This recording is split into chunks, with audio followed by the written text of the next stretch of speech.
चलिए अब तफसील से खबरों पर डालते हैं नजर। झारखंड सरकार ने प्रदेश में लॉकडाउन बढ़ाने पर अब तक फैसला नहीं लिया है। सरकार के आला अधिकारी अनलॉक 1 पर आज केंद्र के फैसले पर विचार करेंगे, जिसमें अनलॉक 1 में केंद्र की ओर से दी गई छूट की भी समीक्षा की जाएगी। इस पर आज दोपहर तक राज्य सरकार का फैसला आने की उम्मीद है। राज्य सरकार शर्तों के साथ छूट देने पर विचार कर रही है। तो ये बड़ी खबर आपको दे रहे हैं। केंद्र सरकार की तरफ से जो छूट दी गई है, अनलॉक 1 की शुरुआत आज से हुई है झारखंड में। इसको लेकर क्या विचार होता है, दोपहर बाद इस पर फैसला आ जाएगा। बताया जा रहा है कि थोड़ी बहुत छूट शर्तों के साथ दी जा सकती है।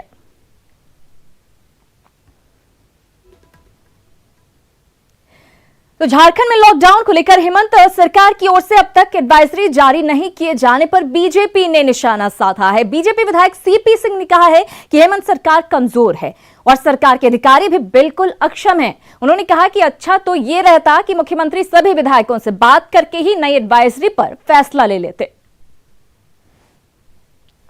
और मुझे लगता है कि जब 2 दिन पहले ही जब केंद्र सरकार ने सारे गाइडलाइंस तय कर दिए और कुछ चीज़ें ऐसी है जिसे राज्य सरकार के ऊपर छोड़ दिया है, उसके बाद भी राज्य सरकार का कोई भी एडवाइजरी नहीं आना इस बात को साबित करता है कि झारखंड सरकार में बैठे हुए प्रशासनिक अधिकारी इस मामले में बिल्कुल अक्षम है और मुख्यमंत्री जी की सलाहकारों की टीम भी इतनी अक्षम अकर्मण्य है, कोई विजन नहीं है, जिसके कारण ये स्थिति हुई है। तो झारखंड सरकार के पूर्व मंत्री रघुवर सरकार के मंत्री सीपी सिंह ये आरोप लगाते हुए कि सरकार फैसला नहीं ले पा रही है, सरकार अक्षम है, सरकार के अधिकारी भी अक्षम है, आखिर देरी क्यों की जा रही है, जब 2 दिन पहले केंद्र सरकार की तरफ से फैसला ले लिया गया। हालांकि हम आपको बता दें, बताया जा रहा है कि दोपहर बाद तक इस पर फैसला ले लिया जाएगा, समीक्षा की जाएगी, तमाम अधिकारी जुटेंगे, बड़े बड़े नेता जुटेंगे और इस पर फैसला लिया जाए। भुवन किशोर झा हमारे सहयोगी हमारे साथ जुड़ गए रांची से, उनसे लेंगे ज्यादा जानकारी। भुवन, आखिर देरी की वजह क्या रही, क्योंकि 2 दिन पहले ही केंद्र सरकार की तरफ से फैसला ले लिया गया था। देखिए सिरन्ना, आज उम्मीद की जा रही है कि दोपहर बाद ये एडवाइजरी जारी कर दी जाएगी राज्य सरकार के द्वारा और इसमें ये कहा जा रहा है कि जो तैयारियां की गई हैं उसमें पूरी तरह से सूक्ष्मता के साथ अध्ययन किया गया है और जो बड़े अधिकारी हैं वो अंतिम रूप देने में जुटे हुए हैं। रही बात देरी की, तो जो शनिवार को जो एडवाइजरी जो सेंट्रल गवर्नमेंट के द्वारा जो जारी किया गया था, तो उसके बाद से जो सरकार इस पर विचार कर रही है। हालांकि अभी तक ये पूरा नहीं हो पाया है और सैटरडे संडे के कारण से इस पर मुख्यमंत्री का मोहर नहीं लगी है। जो जानकारी मिल रही है उसमें ये कहा जा रहा है कि अनलॉक 1 में कई रियायतें दी जाएगी, खास करके जो बस सेवा है या ऑटो सेवा है या औद्योगिक प्रतिष्ठानों को फिर से शुरू करने की बात चल रही है। तो ये तमाम चीजों पर आज दोपहर के बाद ये उम्मीद की जा रही है कि इस पर मोहर लगेगी और राज्य सरकार के द्वारा एडवाइजरी जारी की जाएगी। जो जानकारी मिली है उसमें ये कहा गया है कि राज्य सरकार के जो आला अधिकारी हैं वो आज दोपहर में बैठेंगे और बातचीत करके अंतिम मुहर मुख्यमंत्री के सहमति के बाद खासा नाराज नजर आ रहा है। सीपी सिंह आरोप लगा रहे हैं कि सरकार अकर्मण्य है, पूरी तरह से अधिकारी जो हैं वो किसी काम के नहीं हैं, अभी तक फैसला नहीं लिया जा सका है।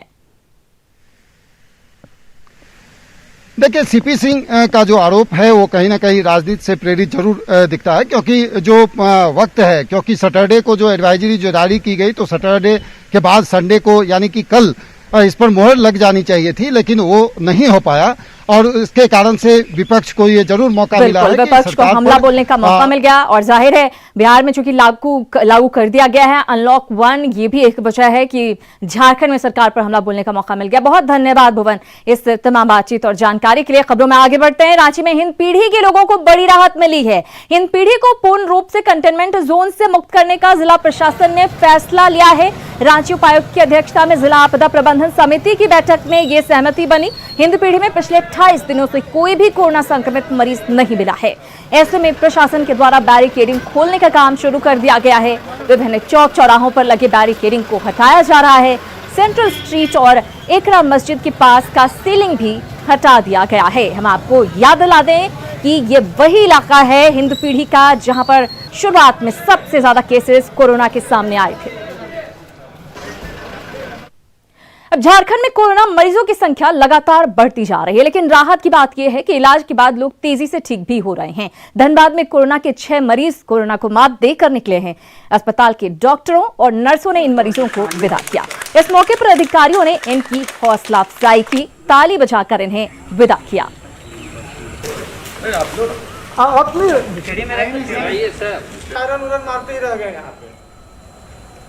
कोरोना के मामले जरूर बढ़ रहे हैं, लेकिन जो रिकवरी रेट है वो भी काफी अच्छी है। तो 2 महीने से ज्यादा समय के बाद आज से ट्रेनों का सामान्य परिचालन शुरू हो रहा है। आज रांची पटना रांची जन शताब्दी ट्रेन की भी शुरुआत हो रही है। गो एयर भी अपनी सामान्य उड़ान रांची से शुरू कर रहा है। रांची रेलवे स्टेशन पर स्क्रीनिंग के बाद ही यात्रियों को प्लेटफॉर्म पर जाने के लिए एंट्री दी जाएगी। रांची रेलवे स्टेशन का जायजा लिया न्यूज 18 संवाददाता उपेंद्र कुमार ने। रेलवे आज से अपना सामान्य परिचालन शुरू कर रही है। पटना रांची जन शताब्दी की शुरुआत आज हो रही है और रांची से डिपार्चर का टाइम जो 2:25 था वो बढ़ा करके 3:25 किया गया है। लेकिन यात्री अभी से ही आने लगे हैं। अपने कैमरा पर्सन शाहनवाज से कहेंगे कि किस तरह से दिखाएं कि जो यात्री हैं जिनको सफर करना है उस ट्रेन में वो पहले से ही यहाँ पहुँच गए हैं। हालांकि रेलवे की ओर से कहा गया था कि 2 घंटा पहले रेलवे स्टेशन पहुँच जाइए डिपार्चर टाइम से पहले, लेकिन काफी पहले यात्री पहुँचने लगे हैं। सुरक्षा के यहाँ पर चाक चौबंद जो व्यवस्था है वो यहाँ पर देखी जा सकती है। किस तरह से एंट्री पॉइंट है और एंट्री पॉइंट पे यहाँ पे सुरक्षा के चाक चौबंद व्यवस्थाएं की गई है। यहीं पे स्क्रीनिंग की जाएगी और स्क्रीनिंग के बाद ही जो भी यात्री हैं उनको प्रवेश दिया जाएगा प्लेटफॉर्म के अंदर। अभी हम बात करते हैं कुछ यात्रियों से। कहाँ जाना है आपको, कहाँ से आए हैं? पटना जाना है, मैं मकलसीगंज से आया हूँ जी। You have to go to Patna. I have just come from मकलसीगंज। अच्छा, तो काफी पहले आप पहुँच गए अभी? काफी पहले, अभी जितना दूर से आया हूँ तो इसलिए अभी जो ये आदमी आए थे गाड़ी से छोड़ गए हैं। और चूंकि 11 बजे रात में 11 बजे मिली है मैसेज, उसमें भी आपके डिपार्चर टाइम वही है 2:25। जो पुलिसकर्मी हैं यहाँ पे और सुरक्षा के जो व्यवस्था की गई है वो काफी चाक चौबंद इसलिए है क्योंकि अभी भी सोशल डिस्टेंसिंग का पालन करना है, खतरा कम नहीं हुआ है। डिस्टेंसिंग करना है, उसके बाद स्कैनिंग के बाद ही लोग को अंदर ढुकाना है। हर एक का स्क्रीनिंग होगा। हाँ, हर यात्री का स्कैनिंग होगा और स्कैनिंग के बाद ही लोग अपना बैठेंगे अपने अपने सीट पर। यह व्यवस्था किया गया। तो डॉक्टर बुलाए जा रहे हैं क्या? हाँ, डॉक्टर भी आएंगे। सुरक्षित यात्रा की पूरी तैयारी की गई है। यहाँ पर डॉक्टर बुलाए जा रहे हैं ताकि सभी यात्री का स्क्रीनिंग किया जाए और स्क्रीनिंग के बाद इनको ट्रेन में बिठाया जाए। कैमरामैन शाहनवाज के साथ उपेंद्र, न्यूज 18 रांची।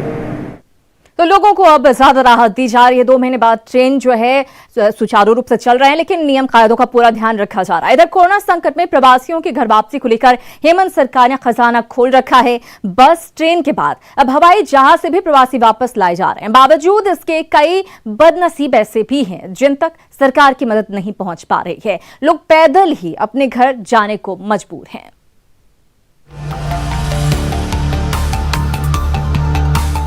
कोरोना संकट में बाहर फंसे लोगों के लिए हेमंत सरकार रहनुमा बनकर उभरी है। ट्रेन और बस के बाद अब प्रवासियों को हवाई जहाज से वापस लाया जा रहा है। पहले लेह, फिर अंडमान और अब महाराष्ट्र से 186 प्रवासियों को विमान से रांची लाया गया। झारखंड के ये लोग लॉकडाउन में बाहर फंस गए थे।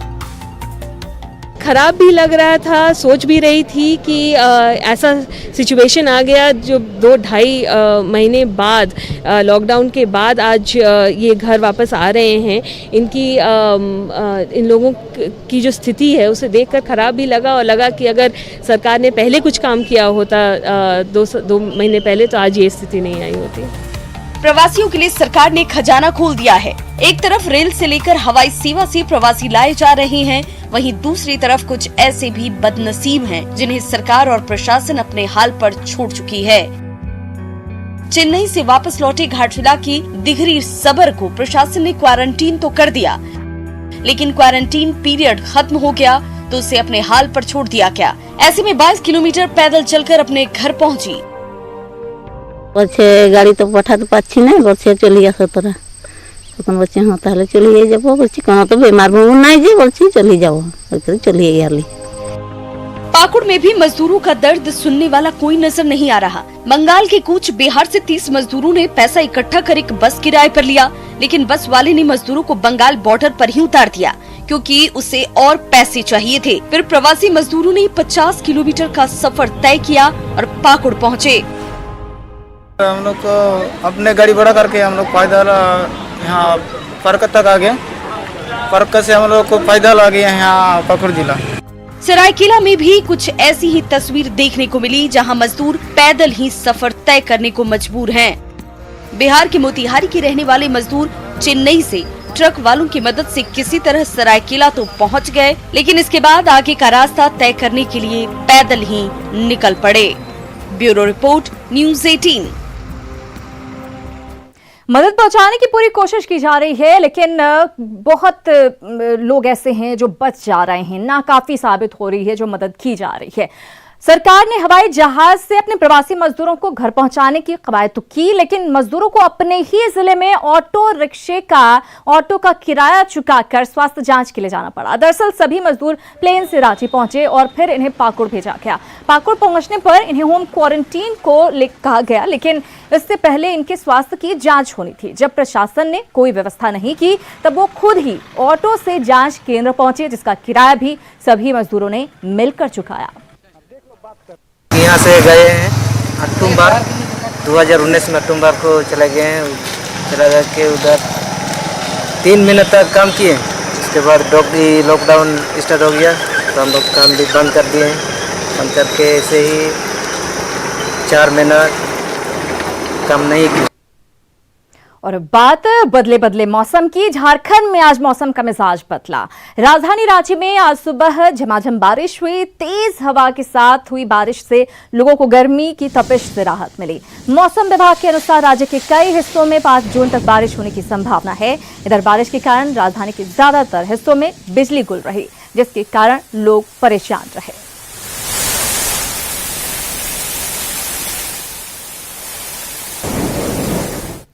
चतरा जिले के टंडवा प्रखंड मुख्यालय की लाइफलाइन माने जाने वाली गेरुआ नदी पुल पर बना डायवर्जन मानसून से पहले की बारिश में ही बह गया। तेज हवाओं के साथ मूसलाधार बारिश से गेरुआ पुल पर बना डायवर्जन टूट गया, जिसके कारण चतरा जिला मुख्यालय समेत हजारीबाग बड़का गांव से टंडवा प्रखंड का संपर्क पूरी तरह टूट गया। डायवर्जन टूटने के बाद गाड़ियों की लंबी कतार लग गई। वहीं एशिया के सबसे बड़े कोल परियोजना मगध और आम्रपाली से कोयले का ट्रांसपोर्टिंग भी पूरी तरह से ठप हो गया।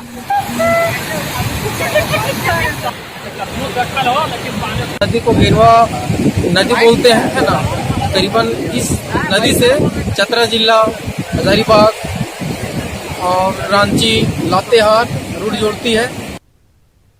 उधर पश्चिम सिंहभूम के पोड़ाहाट में नक्सली मुठभेड़ में एक जवान शहीद हो गया। पुलिस को नक्सलियों के जमावड़े की सूचना मिली थी। इसी सूचना पर कराईकेला थाना क्षेत्र से जोनो गांव में सर्च ऑपरेशन चलाया जा रहा था, लेकिन इसी दौरान नक्सलियों ने ग्रामीणों को आगे कर पीछे से फायरिंग शुरू कर दी, जिससे चक्रधरपुर डीएसपी नाथू सिंह मीणा के बॉडीगार्ड लखिंद्र मुंडा शहीद हो गए। वहीं स्पेशल पुलिस ऑफिसर सुंदर स्वरूप महतो की भी गोली लगने से मौत हो गई, जबकि पुलिस की जवाबी कार्रवाई में एक नक्सली के मारे जाने की खबर है। फिलहाल सुरक्षा बलों ने पूरे गांव को घेर लिया है और इलाके में सर्च ऑपरेशन चलाया जा रहा है। इधर चक्रधरपुर रेफरल अस्पताल में एसपीओ के परिजनों ने हंगामा किया।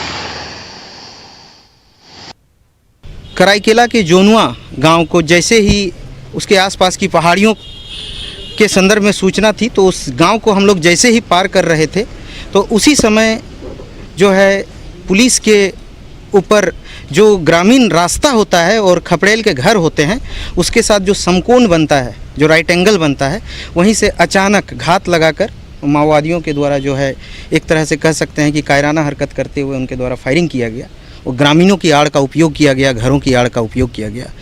तो हमारे उसमें जो है हमारे एक जो हमारा एएसपी चक्रधरपुर का बॉडीगार्ड था लखिंद्र मुंडा, उसको गोली लगी और एक स्पेशल पुलिस ऑफिसर्स जो सुंदर स्वरूप महतो जो कि ओटार के रहने वाले हैं, उनको भी गोली लगी। पूरे देश में आईसीआईसीआई बैंक के 70 से अधिक ग्राहकों के खाते से साइबर अपराधियों द्वारा तकरीबन 1 करोड़ 12 लाख रुपए की ठगी कर ली गई थी। बैंक की देवघर शाखा ने इस मामले में साइबर थाने में केस दर्ज किया था, जिसके बाद 11 मई को 12 साइबर अपराधियों को गिरफ्तार किया गया। फिर इसी मामले में देवघर पुलिस को एक और बड़ी सफलता हाथ लगी है और 4 और साइबर अपराधियों को पुलिस ने धर दबोचा है।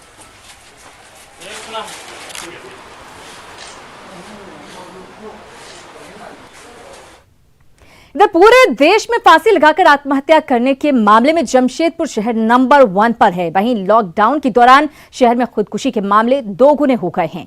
इस लॉकडाउन के दौरान 2 महीने में 73 लोगों ने फांसी लगाकर आत्महत्या कर ली है। इन सभी के पीछे पारिवारिक विवाद, रोजगार की तंगी और तनाव के कारण सामने आ रहे हैं।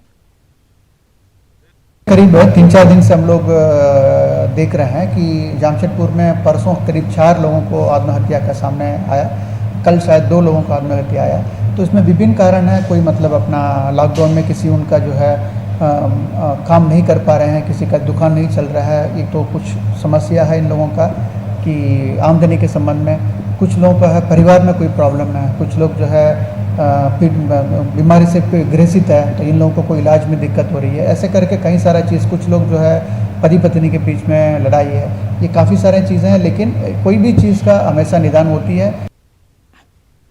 उधर देवघर के झूमर बाग में कालीन बनाने का धंधा एक कुटीर उद्योग के रूप में विकसित हो चुका है। यहां बने डिजाइनदार कालीन की डिमांड खाड़ी देशों में भी है, लेकिन कोरोना संकट में कालीन बनाने का यह धंधा चौपट होने की कगार पर पहुंच गया है।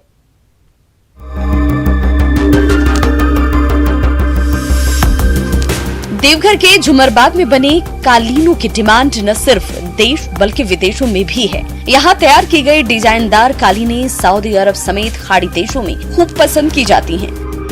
लेकिन कोरोना संकट में कालीन बनाने का ये पुश्तैनी धंधा दम तोड़ने लगा है। लॉकडाउन के कारण इनकी पूंजी फंस चुकी है। वहीं इससे जुड़े कारीगरों के सामने भूखमरी की समस्या खड़ी हो गई है। माल उतरा हुआ है हमारा, इसको कहाँ हम बेचें, बड़ा मुश्किल है। एक कंपनी से हम लगाए हैं, बातचीत किए हैं, कंपनी अगर ले लेता है तो बढ़िया है, अगर नहीं तो हम तो फंस चुके हैं इसमें पूंजी लगा के। देवीपुर के झूमरबाग में कालीन बनाने का धंधा कुटीर उद्योग का शक्ल ले चुका है, लेकिन कालीन के लिए कच्चा धागा बनारस से लाना पड़ता है और फिर तैयार कालीन को बनारस की मंडियों तक पहुंचाया जाता है। ऐसे में कोरोना बंदी में इनका कारोबार ठप पड़ गया है। आधारभूत संरचना के नाम पर सरकार ने यहाँ एक शेड जरूर बनवा दिए, लेकिन अब तक बुनकरों को किसी तरह की कोई मदद नहीं मिली। हालांकि डीटीसी का ये कहना है कि केंद्र के द्वारा घोषित आर्थिक पैकेज के तहत इन्हें जल्द ही राहत पहुंचाई जाएगी। केंद्र सरकार ने जो आर्थिक पैकेज दिया है और राज्य सरकार की जो भी योजनाएं हैं उसके तहत यहाँ के बुनकरों को राहत देने के लिए या फिर कहीं इनके उत्पादों को उचित मूल्य मिले, इनकी गतिविधियाँ बेहतर ढंग से चले, इस पर पूरा ध्यान दिया जाएगा। केंद्र सरकार ने 1 जून से अनलॉक 1 के जरिए लॉकडाउन में कई तरह की राहतों की घोषणा की है। ऐसे में बुनकरों की परेशानी कम होने की उम्मीद है, लेकिन भूखमरी के कगार पर पहुंच चुके इन बुनकरों को अपने धंधे को पटरी पर लाने के लिए सरकार से और मदद की जरूरत है। ऋतुराज सिन्हा, न्यूज़ 18, देवघर। तो ये बुनकर आस लगाए बैठे हैं सरकार से, देखना होगा मदद कब तक मिल पाती है। कल्पना से परे एक ऐसा गांव जो आज किसी पहचान का मोहताज नहीं है, क्योंकि यहाँ के लोग सिर्फ सरकार के भरोसे नहीं बैठे हैं, बल्कि अपनी संकल्प शक्ति से गांव को ऐसी पहचान दिला दी जिसकी कोई कल्पना ही कर सकता है। कहते हैं जहां चाह है वहीं राह है, और शायद इसी जज्बे ने इस गांव के इतिहास को बदल दिया। और यही वजह है कि मन की बात में पीएम नरेंद्र मोदी को ये गांव भा गया। राजधानी रांची से महज 21 किलोमीटर दूर आरा और केरम 2 गांव हैं, जहां पहले लोग नशे में झूमते मिलते थे। गांव नशेड़ियों का था, लेकिन अब गांव में नशे पर बैन है। यहां तक कि दुकानों में गुटखा, खैनी, सिगरेट, पान कुछ भी नहीं मिलता। ना गुटखा है, ना खैनी है, ना बीड़ी है, ना सिगरेट है, कुछ भी नहीं। कुछ नहीं। कोई आता है तो क्या बोल देते हैं कि ये नशा मुक्त गांव है, यहाँ नशा इत्यादि का सामान कुछ भी नहीं मिलेगा। हमारे गांव में हम लोग को कम से कम नशा मुक्त, पूरा नशा मुक्त करने में 1 से 1.5 साल तक लगा। तो जब हमारे गांव पूरा नशा मुक्त हो गया, अब हम लोग को बहुत ही खुशी मिलती है और बहुत अच्छा लगता है। हम लोग को सभी बच्चा लोग जो पहले जो माँ बाप को नशा करते, अब उसके जगह में हम लोग सभी बच्चा लोग को अपने दूध का सेवन करवा रहे हैं, अच्छा विचार दे रहे हैं। आरा और केरम गांव में कभी नशे का कारोबार होता था, हर घर में हड़िया बनाई जाती थी, लेकिन समय रहते लोगों ने नशे से तौबा कर लिया। गांव की ग्राम सभा ने लोगों के लिए नियम तय कर दिए। नियमों की अनदेखी पर सख्त सजा दी जाती है। पूर्ण रूप से नशा, चाहे कोई भी नशा हो, खैनी हो, गुटखा हो, सिगरेट हो, पान हो, बीड़ी हो या शराब हो, हड़िया हो, सारे चीज़ हम लोग 2016 से हम लोग शुरुआत किए और अभी तक से हम लोग जो है सो 4 साल के दरमियान में पूर्ण रूप से हम लोग नशाबंदी कर दिए हैं। गांव का जो सोसाइटी अगर यदि वो नहीं पालन करता है तो उसमें हम ग्राम सभा के द्वारा फिर उसमें हम निर्णय करते हैं कि वो व्यक्ति नहीं पालन कर रहा है तो वो तो सरकारी लाभ से वंचित है। कि जो व्यक्ति अगर हमारा गाँव की जो नियम है, सोसाइटी है, अगर उसको अगर यदि नहीं मानता है तो सरकारी लाभ से वंचित के अलावा हम उसको जो है से माने सामाजिक बहिष्कार भी करते थे। आरा और केरम गांव ने पूरे देश का ध्यान अपनी ओर खींचा है। गांव में सभी मेहनतकश हैं। गांव में अब दारू और हड़िया की जगह गोपालन होता है। जल संरक्षण के दम पर इस गांव ने गरीबी को भी मात दी है। न्यूज़ 18 के लिए रांची के ओरमांझी से ओम प्रकाश की रिपोर्ट। तो ये गांव एक मिसाल बन रहा है। फिलहाल इसी के साथ इस बुलेटिन में इतना ही, लेकिन न्यूज़ 18 बिहार झारखंड पर खबरों का सिलसिला लगातार जारी है।